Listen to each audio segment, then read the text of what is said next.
También agradezco a mi pastor Héctor Rivera por la confianza y a ustedes por haber venido en esta noche. Gracias.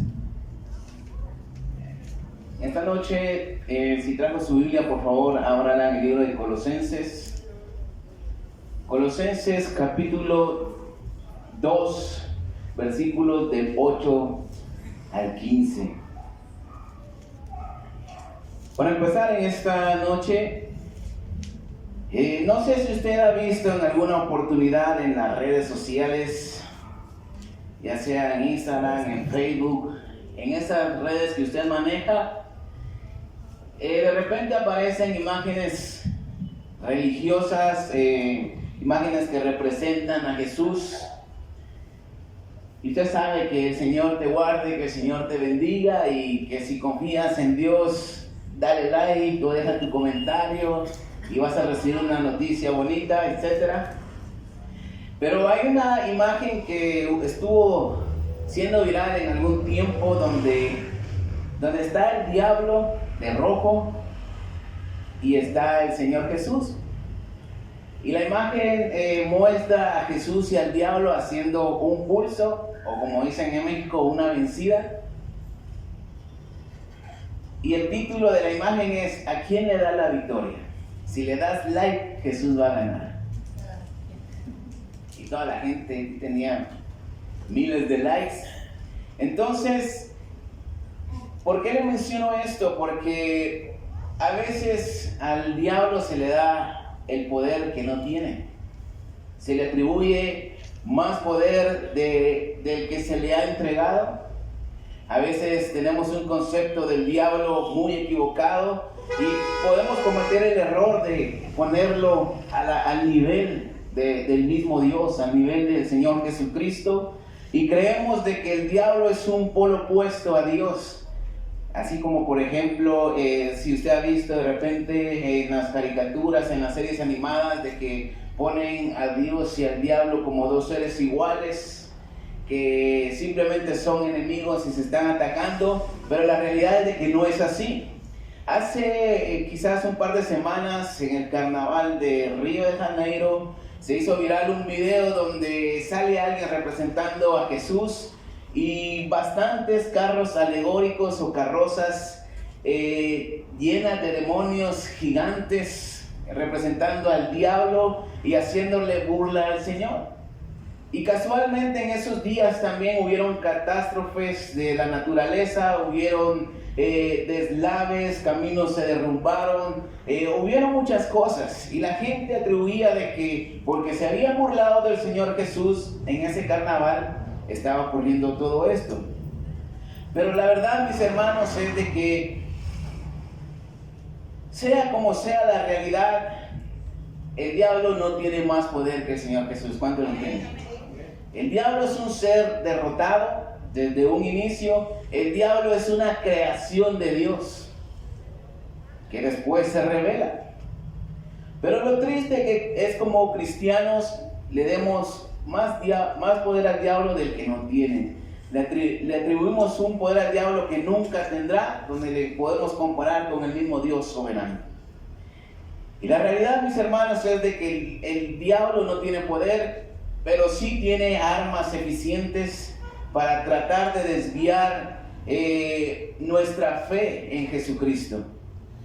Y en este estudio vamos a tratar acerca de esto. Vamos a ver la verdadera realidad del diablo ante el Señor Jesucristo. Y el estudio se llama La realidad del diablo exhibida en la cruz de Cristo. Y vamos a leer el texto principal, Colosenses 2, del 8 al 15.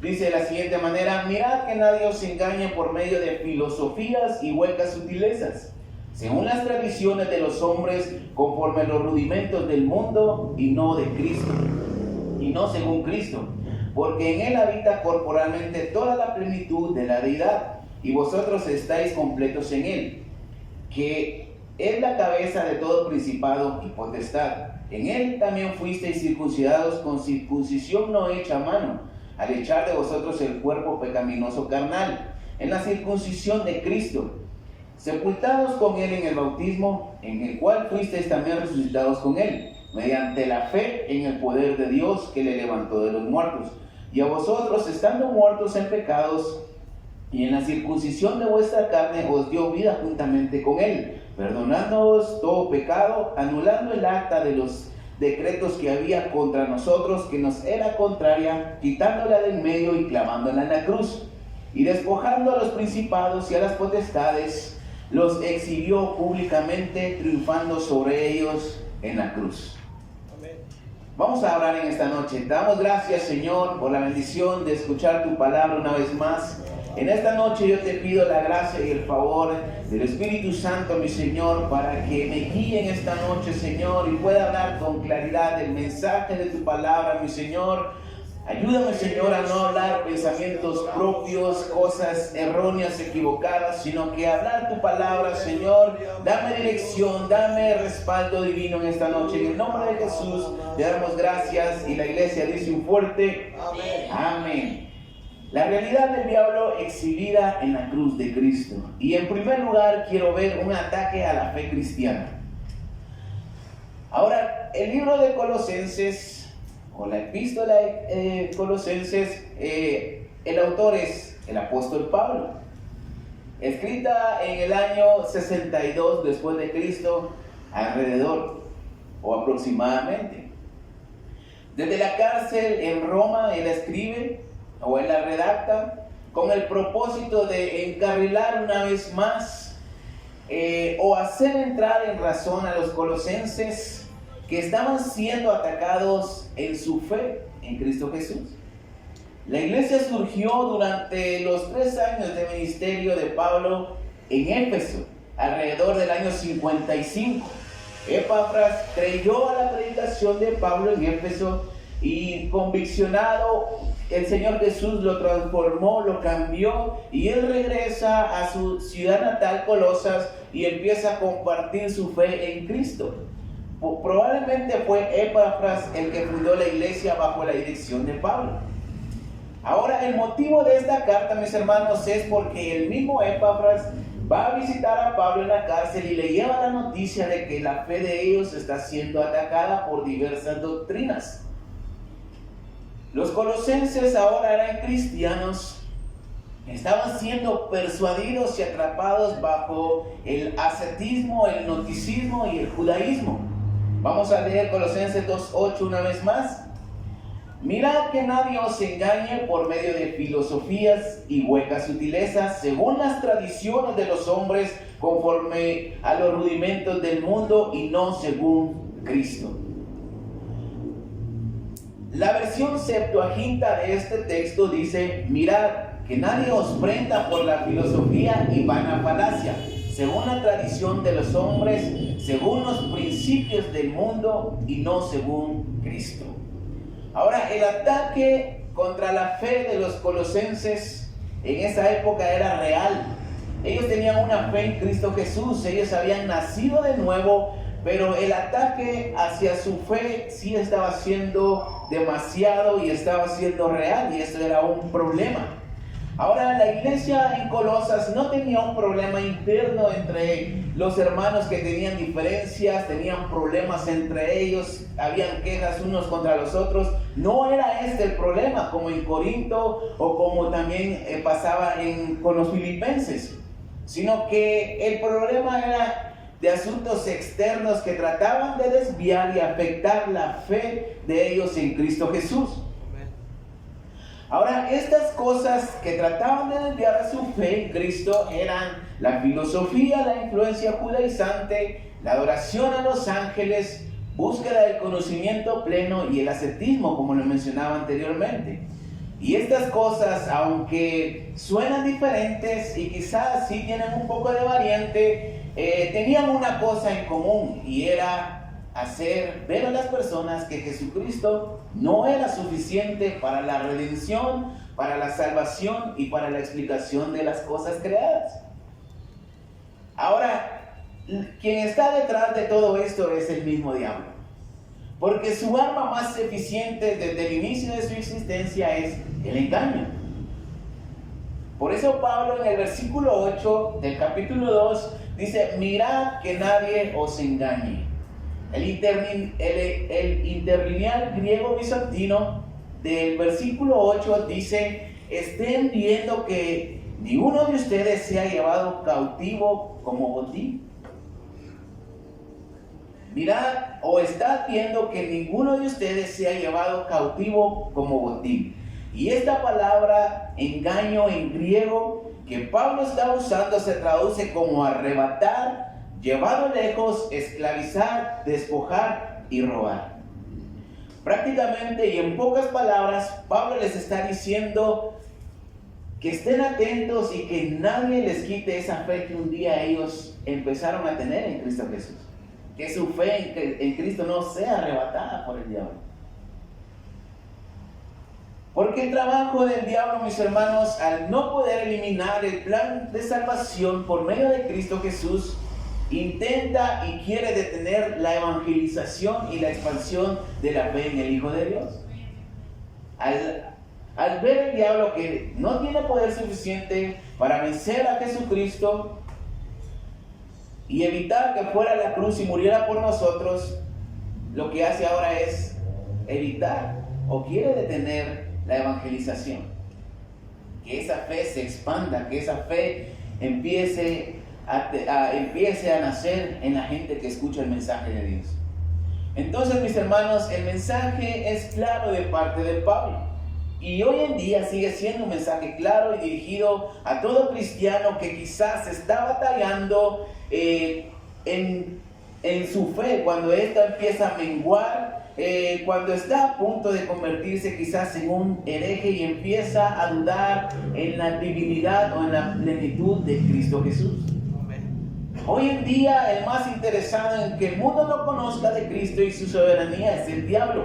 Por eso trata de llevarnos cautivos en la mente para poder robar, para poder arrebatar esa fe que tenemos en Cristo Jesús, que nació el día que nos predicaron y escuchamos el Evangelio de Dios y supimos de que hay un Salvador que perdona nuestros pecados. Él sabe que la fe en Cristo nos lleva a una vida en obediencia a Dios, haciendo su voluntad y lo que agrada a Dios de manera gratificante. Lo hacemos de manera voluntaria, por gratitud.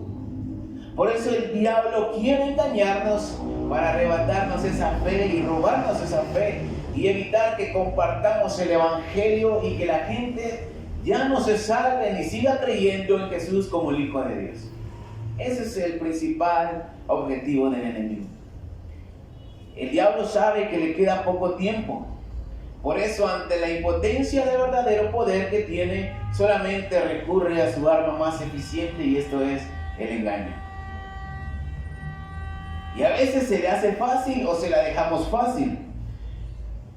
Porque como personas queremos buscar otro camino al cielo que no sea el venir a la iglesia, el congregarnos o el entregar nuestra vida a Cristo Jesús. El pastor decía ahorita en la alabanza que nos entreguemos al Señor, que nos entreguemos de verdad, y eso es lo que muchas veces no queremos hacer. Por eso las iglesias y los servicios están vacíos, porque la gente quiere buscar su propia forma de acercarse a Dios, cuando realmente esto no se puede. Solamente por medio de Cristo Jesús. La Biblia dice que sin fe es imposible agradar a Dios, y por la fe el justo vivirá.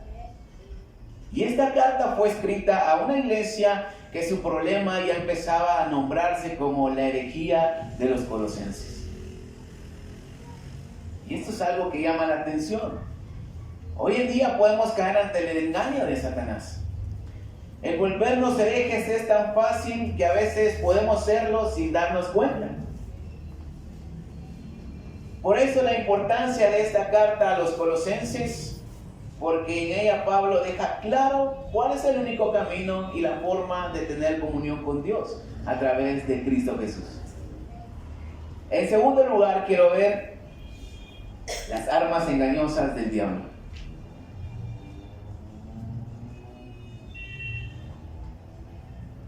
Ahora, estas son palabras que voy a mencionar, que quizás son palabras técnicas que tal vez anteriormente no habíamos escuchado. Hablo por mí también, porque a veces desconocemos ciertos tecnicismos o ciertas palabras que son llamadas como verdaderamente tienen que ser. Pero vamos a aprender en esta noche. La Biblia de estudio Mateo Henry y la Biblia de estudio teológico, de ahí he sacado información para poder identificar estas palabras por medio de los comentarios, y que al final, mis hermanos, son instrumentos que el diablo utiliza para engañarnos. Versículo 2 del capítulo 2, versículo 8 del texto: mirad que nadie os engañe por medio de filosofías. Ahora, la palabra filosofía, la Biblia la traduce como sabiduría humana, una especulación hueca. Un filósofo es amante de la sabiduría. Este término filosofía se usaba mucho más generalmente en el mundo antiguo que en la actualidad.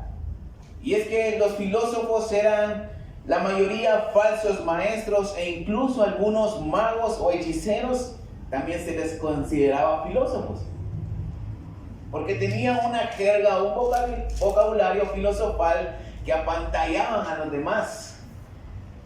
Y esta misma filosofía, mis hermanos, también se les atribuía a los fariseos y a los saduceos.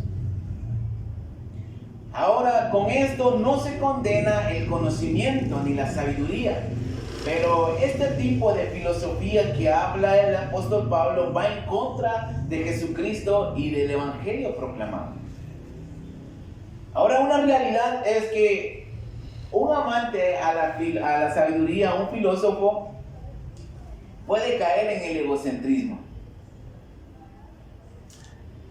porque ya no es lo que la Biblia dice o lo que Dios dice, por medio de un sermón, por medio de su palabra o por medio de un consejo del pastor, sino más bien lo que yo digo, porque yo tengo conocimiento, porque yo lo sé. Recuerde, las filosofías de los fariseos era que daban más importancia a las tradiciones de hombres, de los ancianos, de ellos mismos, que a la misma ley de Dios. Por eso el Señor Jesús le dice: ustedes le dan más importancia a sus tradiciones hechas por hombres, a las tradiciones de los ancianos suyos, que a la misma ley de Dios. Ahora, por eso es de que hoy en día hay tantas variantes dentro del evangelio, que se crea una atmósfera de confusión, y saber quién tiene la verdad a veces cuesta, porque muchas personas sabias y filósofas modernas dicen tener la verdad por su vana palabrería, por su conocimiento equivocado y vacío, que en vez de edificar a sus oyentes, más bien los confunde y los llevan a la perdición.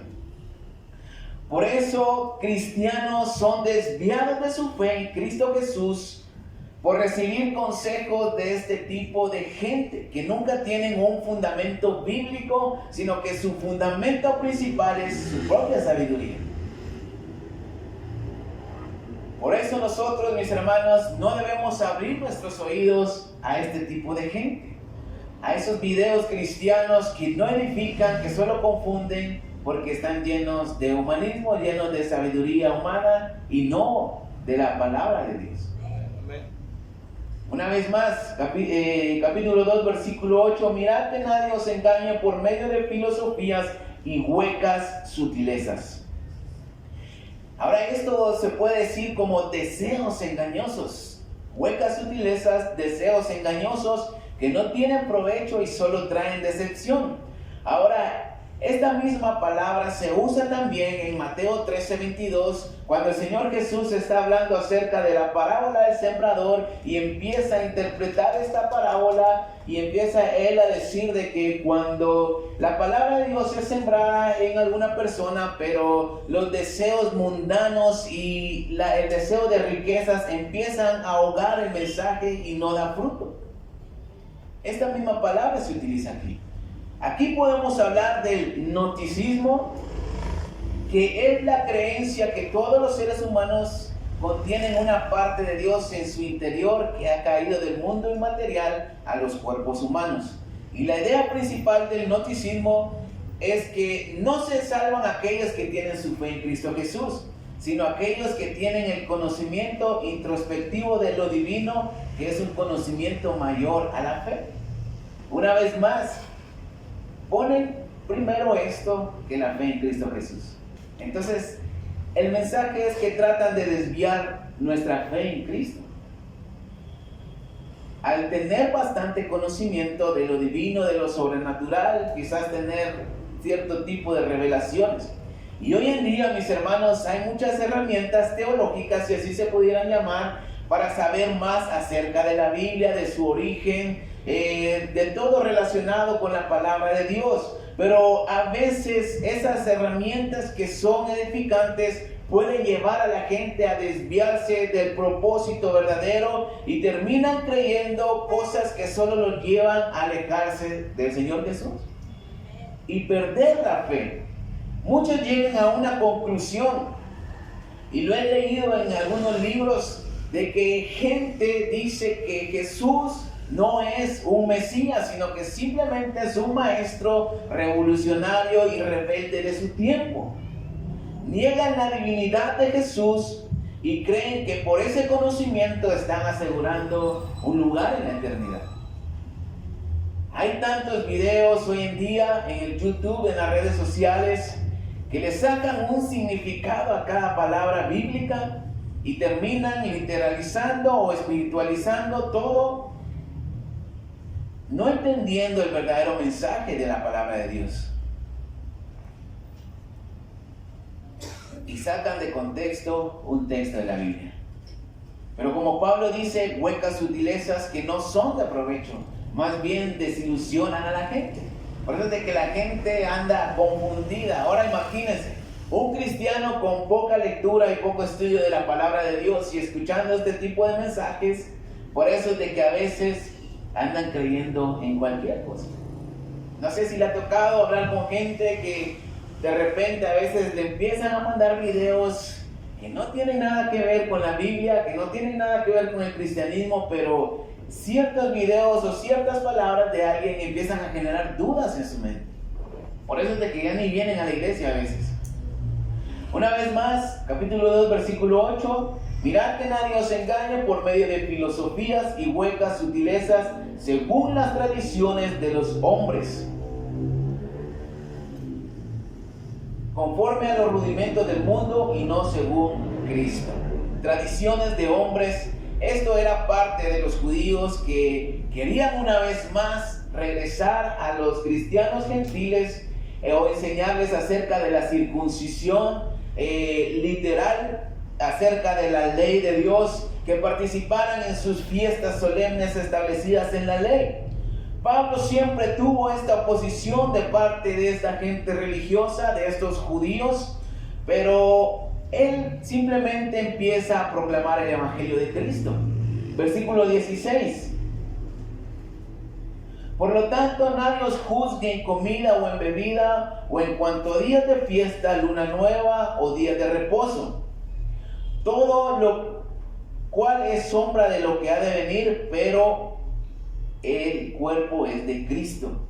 Que nadie os juzgue por medio de comida o bebida, o en cuanto a días de fiesta. Hoy en día hay mucha gente que se ha judaizado.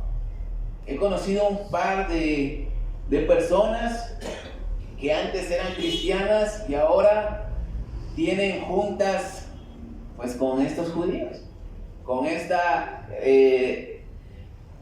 congregaciones, por así decirlo, y empiezan a adoptar todo lo de la ley. Ya ahora ya ni siquiera quieren comer carnitas ni chicharrones, porque para los judíos el marrano o el cerdo es un animal inmundo. Pero es rico, ¿cuántos dicen amén? Dejan de comer ciertas cosas porque creen que pues ahora ya son judíos y están salvos por derecho, dejando a Jesús fuera de sus vidas. Y mucho menos van a tener fe en Jesús. Versículo 17. Versículo 18. Nadie os prive de vuestro premio, afectando humildad y culto a los ángeles, entremetiéndose en lo que no ha visto, vanamente hinchados por su propia mente carnal. El culto a los ángeles. En aquel tiempo no existían los católicos como tales, Pero ya había gente que quería interponer seres espirituales entre Dios y los hombres y que eran dignos de culto. Por ejemplo, los ángeles. Esto, mis hermanos, relegaba a un segundo plano la dignidad suprema de Jesucristo y sobre todo su condición de mediador entre Dios y los hombres. La Biblia dice que solo hay un mediador entre Dios y los hombres y es Jesucristo. ¿Cuántos lo creen? No hay nadie más. Y esto lo podemos ver claramente hoy en día con la religión tradicional. Aunque ellos no se consideran idólatras, pero sí oran a todos los santos habidos y por haber para tener el favor de Dios. Y esto, mis hermanos, es hacer a un lado al Salvador del mundo, a Jesucristo. La Biblia dice, el mismo Señor Jesucristo lo dijo, y todo lo que pidas en mi nombre os será hecho. En el nombre de Jesús. Pero ellos tienen más fe orando en el nombre de Santo Cachón y todos los muñecos coleccionados que tienen en sus iglesias que en el nombre de Jesucristo.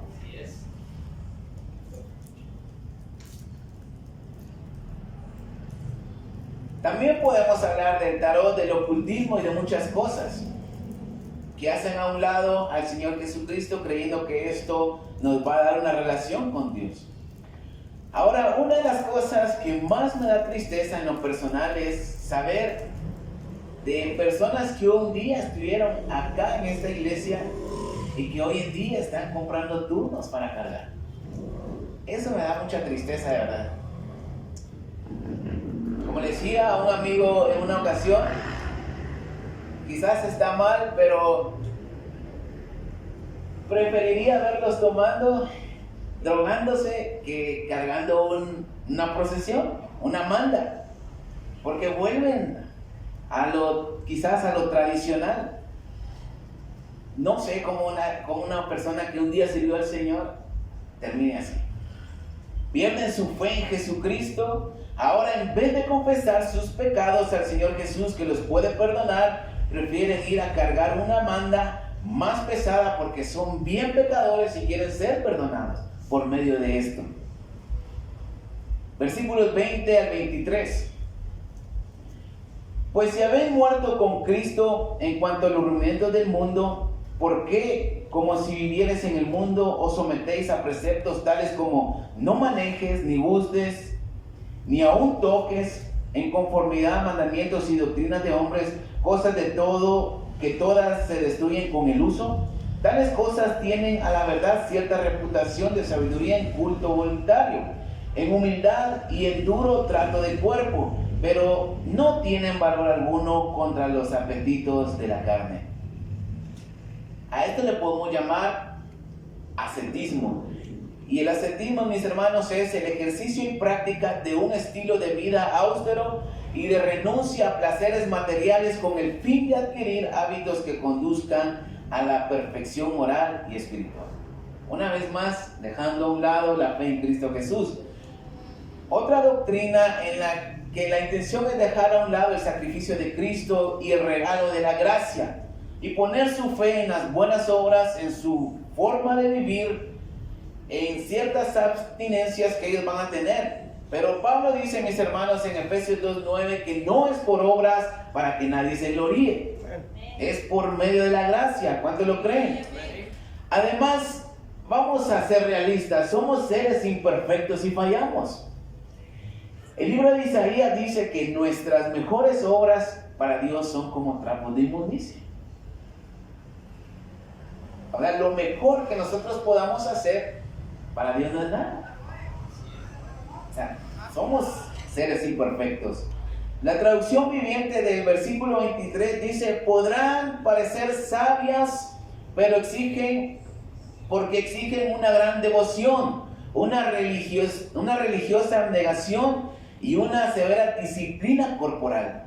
Pero a una persona no le ofrecen ninguna ayuda para vencer sus malos deseos. O sea, pueden abstenerse de todo, pero siempre van a seguir siendo pecadores. Ahora, cuando leo esto o estoy estudiando esto, me viene a la mente los testigos de Jehová que se abstienen de muchas cosas, que no participan en nada de este mundo porque su gobierno es celestial, no tiene nada que ver con lo terrenal. Pero ahí lo vamos a dejar con los testigos. Si un cristiano con su fe en Cristo Jesús puede caer en esta trampa y engaño del diablo, al creer que quizás basta solo con venir una vez a la iglesia, como dice el pastor, dar 5 quetzales de ofrenda de vez en cuando, quizás con caerle bien al pastor pensamos que estamos acumulando puntos para ir así. Hay gente de las iglesias que dicen que no es necesario ir tanto a la iglesia, que no es necesario dar el diezmo o estudiar todos los días la Biblia, porque Dios sabe y Dios conoce mi corazón. Hasta ponen una cara, Dios conoce mi corazón. Mi relación es con mi Padre Celestial. Hay gente, yo he escuchado gente así, Dios, yo oro en mi casa, yo veo las predicas del apóstol tal y tal en la tele, y en vez de diezmar, es mejor ayudar al pobre. Ahora hay otros que se abstienen de comer ciertas cosas, de comer grasa, como dijo un compañero, no como comida china porque trae mucha grasa, prefiero comer hamburguesas.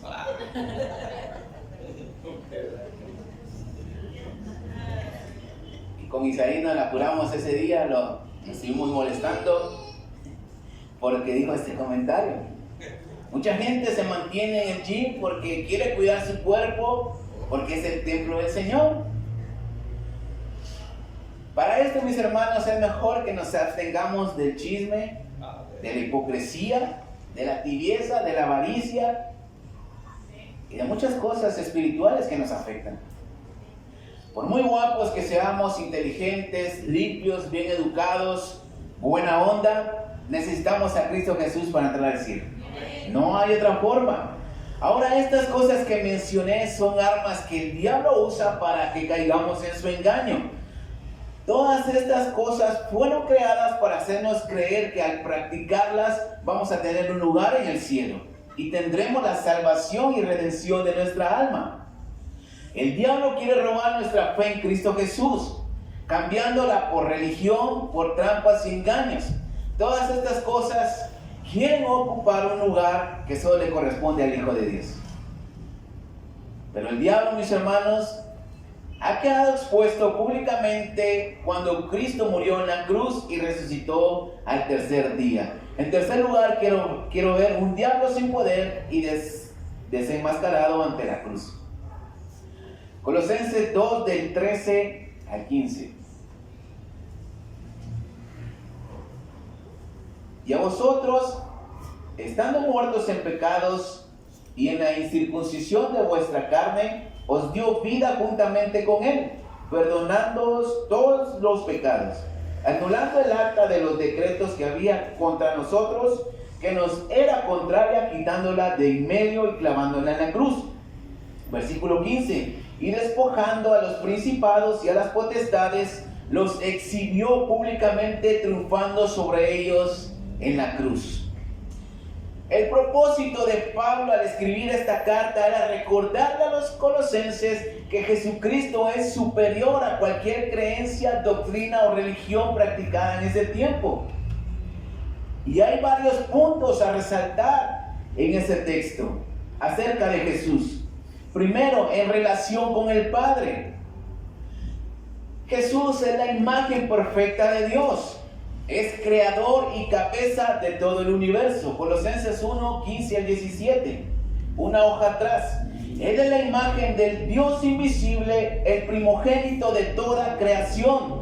Porque en Él fueron creadas todas las cosas, las que hay en los cielos, las que hay en la tierra, visibles e invisibles. Sean tronos, sean dominios, sean principados, sean potestades. Todo fue creado por medio de Él y para Él. Y Él es antes de todas las cosas y todas las cosas subsisten en Él.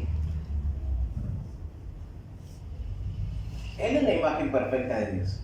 Jesucristo es creador y cabeza de todo lo creado. Segundo punto, en el orden de la salvación. Él es el Salvador. Él es la cabeza de la iglesia, origen y razón de todo lo que en Él habita de modo permanente la plenitud de Cristo, la plenitud de Dios. Versículos 18 y 19 ahí mismo. Y Él es la cabeza del cuerpo que es la iglesia, el que es el principio, el primogénito de entre los muertos, para que en todo tenga la preeminencia. Por cuanto agradó al Padre que en Él habitase toda plenitud. Tercero, relativo a la obra de Cristo. Él es una obra de reconciliación. Versículos 20 al 23. Y por medio de Él reconciliar consigo a todas las cosas, así las que están en la tierra como las que están en los cielos, haciendo la paz mediante la sangre de su cruz. Y a vosotros también que erais en otro tiempo extraños y enemigos en vuestra mente, haciendo malas obras, ahora os ha reconciliado en su cuerpo de carne por medio de la muerte, para presentarnos santos y sin mancha irreprensibles delante de Él. Y en verdad permanecéis fundados y firmes en la fe.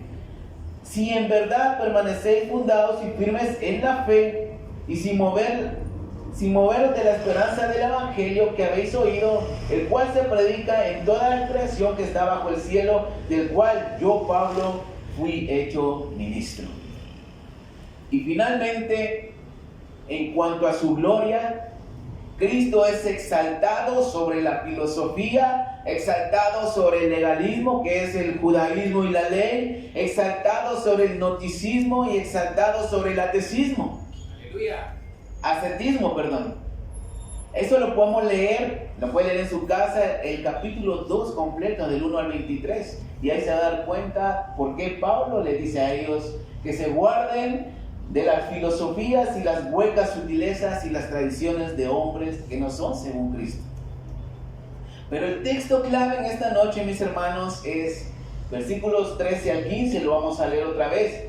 Y a vosotros, estando muertos en pecados y en la incircuncisión de vuestra carne, os dio vida juntamente con Él, y perdonándoos todos los pecados, anulando el acta de los decretos que había en contra de nosotros, que nos era contraria, quitándola de en medio y clavándola en la cruz. Y despojando a los principados y a las potestades, los exhibió públicamente, triunfando sobre ellos en la cruz. El comentario de la Biblia de Estudio Teológico dice de este texto: la cruz de Cristo constituye la derrota decisiva de los poderes demoníacos. En la cruz fueron despojados de su poder para acusar a los cristianos ante Dios. El término diablo significa acusador y calumniador. Ahora, la palabra exhibió públicamente en griego tiene un significado.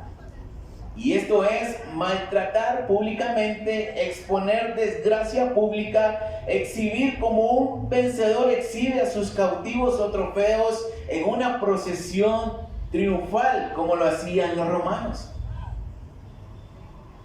Prácticamente en ese tiempo, exhibir públicamente, cuando hacían la guerra y eran vencedores, traían a los prisioneros de guerra amarrados en una procesión. Y venían exhibidos que habían sido derrotados.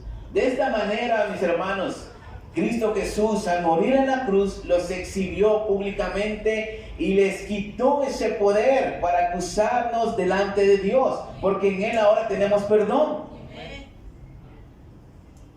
Esta palabra también se usa y significa como ejemplo y revelar. Ahora, esto en lo personal me vuela la cabeza, porque cuando Cristo muere en esa cruz, no solamente vence al diablo y revela su condición verdadera o su posición verdadera delante de Dios, sino que también nos da el ejemplo a seguir, que si nos sometemos como Cristo se sometió en obediencia a su Padre, si nos sometemos a la voluntad de Dios en obediencia, teniendo nuestra fe firme en Cristo Jesús, como nuestro suficiente Salvador. El adversario que tenemos, el diablo, que anda como león rugiente, no tendrá a quien devorar.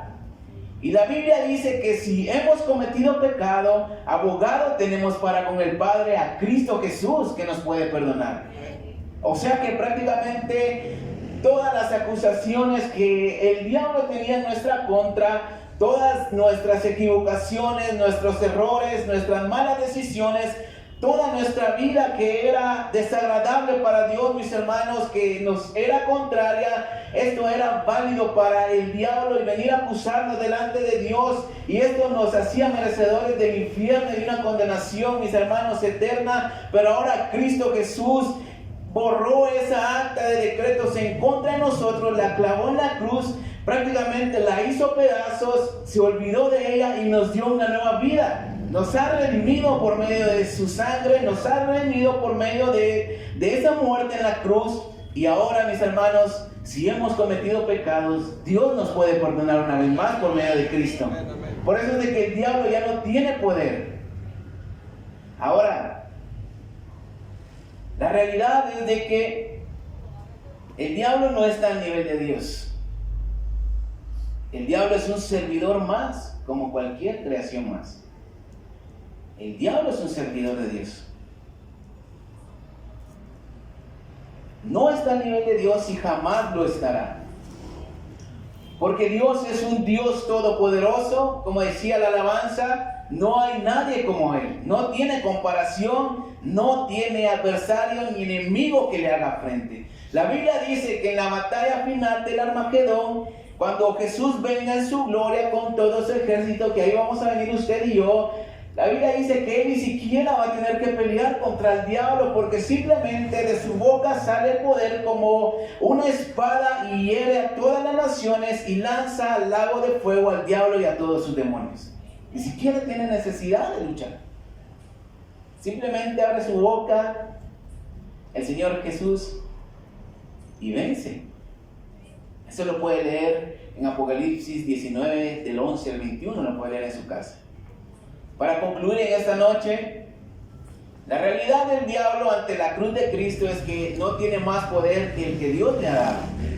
Y el diablo es un servidor de Dios y jamás será un adversario para él. Como luego lo pueden poner en imágenes o compararlos a un nivel igual. O muchas veces como cristianos podemos darle más poder al diablo, temer al diablo, cuando en realidad no debe ser así. Ahora el apóstol Pedro, en 1 Pedro 5:8 dice que debemos orar y velar porque nuestro adversario el diablo, como león rugiente, anda buscando a quien devorar. El diablo no es poderoso, pero sí es mentiroso. Y su arma del engaño ha sido muy eficiente a lo largo de la historia. Muchos han caído en su trampa y aún siguen cayendo. Y nosotros también estamos vulnerables a caer en ello y perder nuestra fe en Cristo Jesús si no estamos al 100 en una relación con Él. La iglesia de Colosas estaba siendo atacada y afectada por estas armas que el diablo utilizaba. La filosofía, el gnosticismo, el ascetismo y la religiosidad, para desviar la mirada en Cristo Jesús y arrebatar la fe en Él. Y de la misma manera lo puede hacer con nosotros. No puede detener el plan de salvación, pero sí puede desviarnos del camino verdadero a la salvación por medio del engaño. Colosenses 2, del 8 al 10. Mirad que nadie os engañe por medio de filosofías y huecas sutilezas, según las tradiciones de los hombres, conforme a los rudimentos del mundo y no según Cristo, porque en Él habita corporalmente toda la plenitud de la deidad, y vosotros estáis completos en Él, que es la cabeza de todo principado y potestad. Hebreos 12:2 dice que nuestra mirada tiene que estar fija ante el autor y consumador de la fe, que es Cristo Jesús. Todo se trata de nuestra fe en Cristo. La fe en Cristo nos da la salvación. Por eso el diablo está tan interesado en robarnos esa fe, pero Cristo ya lo exhibió públicamente, dejando claro que no tiene poder para acusarnos de todos nuestros pecados que nos condenaban, porque ya han sido borrados por la sangre de Cristo. Pero eso no significa que debemos confiarnos, que debemos, ¿cómo se dice esa palabra cuando hace más inferior a alguien? Menospreciar. Simplemente no debemos dormirnos en la jugada. Simplemente debemos de cuidarnos, debemos de estar dentro de la voluntad de Dios, que nuestra fe en Cristo cada vez sea más profunda su raíz, que nada ni nadie nos quite esa fe en Cristo Jesús. Sabemos de que el diablo no tiene poder, pero sí nos puede engañar, sí nos puede desviar del propósito verdadero. Por eso debemos andar siempre sobres, como dice Pedro, para no caer ante el engaño de Satanás. Denle un fuerte aplauso a Cristo Jesús en esta noche.